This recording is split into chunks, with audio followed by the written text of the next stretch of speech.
এখন পর্যন্ত আমাদের অনেক মুসলমানদের মাথার ভিতরে এই বীজ এখনো রয়ে গিয়েছে। এখনো অনেকে এটা মনে করে যে নবীজি বলেছিলেন আমার পরে নেতৃত্ব দেবে আলী। আসলে কি নবীজি এটা বলেছিলেন? মাত্র একটা হাদিস আপনাদের সামনে আমি তুলে ধরছি। ওসমান রাদিয়াল্লাহু তাআলা আনহুর ইন্তেকালের আগে ওমর রাদিয়াল্লাহু তাআলা আনহু খলিফা ছিলেন। ওমর যখন ইন্তেকাল করবেন অন্তিম মুহূর্তে কয়েকজন সাহাবী এসে ওমরকে বলছে, ইয়া আমিরুল মুমিনিন, আপনি তো আমাদের খলিফা, সুতরাং আমরা চাই আপনার পরে আপনি একজন খলিফার নাম আপনি নির্বাচন করে দিয়ে যাবেন। আপনারা আমাকে বলেন, ওমর যদি চাইতেন কোনো একজন ব্যক্তির নাম বলতে পারতেন না? তার যে সন্তান আব্দুল্লাহ, সে যেমন রাষ্ট্র পরিচালনা করার দক্ষতা রাখতেন, পাশাপাশি অনেক বড় একজন আলেম ছিলেন তিনি। তবু হযরত ওমর কোনো একজন ব্যক্তির নাম না বলে তিনি বলছেন, ইন আস্তাখলিফ ফাকাদ ইস্তাখলাফা আবু বকর। শোনো, যদি আমি কোনো একজন ব্যক্তিকে খলিফা হিসাবে নির্বাচন করে দিয়েও যাই, এতে দোষণীয় কিছুই হবে না, কারণ আমার পূর্বে আবু বকর আমার নামটা ঘোষণা করে দিয়ে গিয়েছিল। ওমর আরও বলছেন, ওয়া ইল্লাম আস্তাখলিফ, আর আমি যদি কোনো ব্যক্তির নাম ঘোষণা করে নাও দেই, তবু এতে দোষণীয় কিছুই হবে না, কারণ লাম ইয়াস্তাখলিফ রাসূলুল্লাহ সাল্লাল্লাহু আলাইহি ওয়াসাল্লাম, কারণ নবী যখন ইন্তেকাল করলেন তিনি কোনো ব্যক্তির নাম বলে যান নাই যে আমার পরে নেতৃত্ব দেবে অমুক ব্যক্তি। প্রিয় মুসল্লিবৃন্দ, তো ওমর রাদিয়াল্লাহু তাআলা আনহুর হাদিস, তিনি বলছেন আমি যদি চাই কোনো একজন ব্যক্তির নাম বলতে পারি, এটা যেমন দোষণীয় কিছু হবে না, আবার আমি যদি চাই কোনো একজন ব্যক্তির নামও বলবো না, এটাও দোষণীয় কিছুই হবে না। প্রিয় মুসল্লিবৃন্দ, তো নবী যে বলেছেন মান কুনতু মাওলাহু ফাআলিয়ুন মাওলা, আমি যার মাওলা আলীও তার মাওলা, এই মাওলা দ্বারা নবীজি মূলত কি বোঝাতে চেয়েছেন আর আমরা কি বুঝেছি এটা থেকে? মাওলা এটা এমন একটা শব্দ, আপনি যদি আরবি অভিধানগুলো পড়েন তবে দেখবেন মাওলা শব্দের প্রায় 30-এর অধিক অর্থ আছে। কতর অধিক? 30-এর অধিক অর্থ আছে। কোরআন থেকে মাত্র কয়েকটা অর্থ বলছি। রব্বুল আলামিন পবিত্র কোরআনের ভিতরে মাওলা শব্দটা কয়েকটা জায়গায় তিনি উল্লেখ করেছেন, আর প্রত্যেকটা জায়গায় মাওলা শব্দটাকে ভিন্ন ভিন্ন অর্থে তিনি ব্যবহার করেছেন।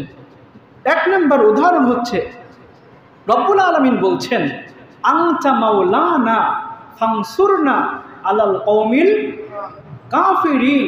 আল্লাহ আমাদেরকে দোয়া শেখাচ্ছে, আমার কাছে দোয়া করো। আনতা মাওলানা, হে আল্লাহ তুমি তো আমাদের অভিভাবক। ফানসুরনা আলাল কওমিল কাফিরিন, সুতরাং তুমি আমাদেরকে কাফেরদের উপরে বিজয় দান করো। রব্বুল আলামিন এখানে মাওলা শব্দটিকে অভিভাবক অর্থে ব্যবহার করেছেন। এরপরে আপনি যদি পড়েন সূরাতুল হাদীদের 15 নম্বর আয়াত, রব্বুল আলামিন সেখানে বলছেন ফাল ইয়াওমা লা ইউখাযু মিনকুম ফিদিয়া, পরকালে মুনাফিকদেরকে বলবে, হে মুনাফিকরা শুনে রাখ, আজকে তোদের কাছ থেকে কোনো রকম মুক্তিপণ গ্রহণ করা হবে না। ওয়ালা মিনাল্লাযীনা কাফারু মাওয়াকুমুন নার, আর যারা পৃথিবীতে আমার সাথে কুফরি করেছে তাদের কাছ থেকেও কোনো রকম মুক্তিপণ গ্রহণ করা হবে না, তোদের স্থান হচ্ছে জাহান্নাম। হিয়া মাওলাকুম, এটাই তোদের আবাসস্থল।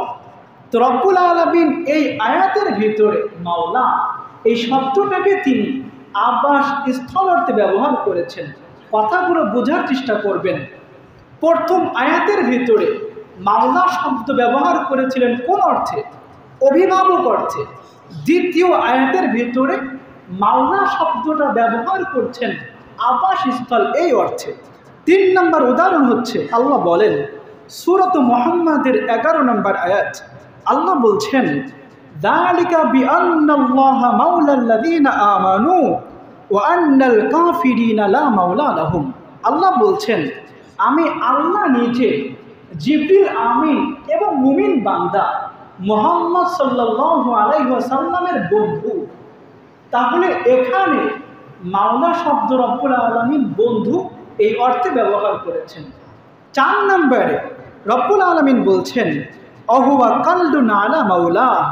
সূরাতুন নাহালের 76 নম্বর আয়াত রব্বুল আলামিন এখানে বলছেন সে তার মালিকের জন্য বোঝা স্বরূপ।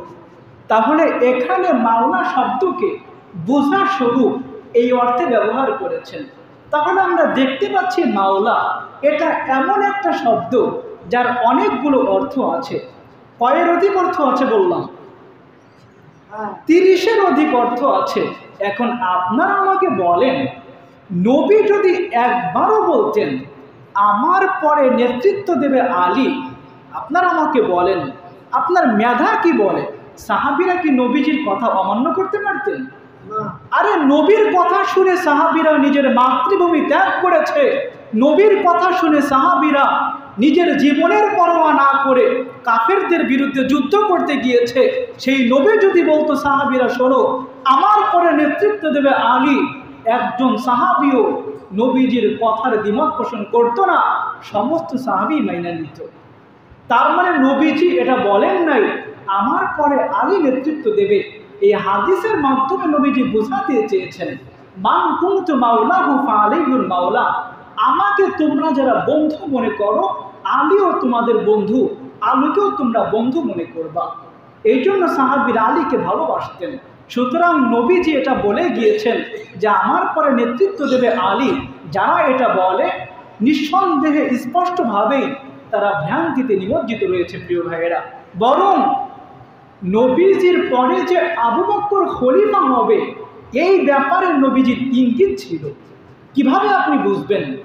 নবীজির ইন্তেকালের পূর্বে মসজিদে নববীতে নবীজির অনুপস্থিতিতে যিনি নামাজ পড়িয়েছিলেন তিনি কে? আলী।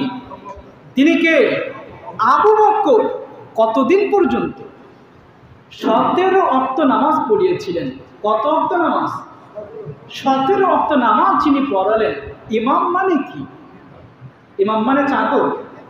ইমাম মানে নেতা। আবু বকর মসজিদে দাঁড়িয়ে দাঁড়িয়ে ইমামতি করে, নবীজি ওইটা দেখে দেখে মুস্কি হাসে। তার মানে নবীজিও এটা চাইতেন আমার পরে আবু বকর খলিফা হবে, যদিও কখনো সরাসরি এটা বলেছেন নাই।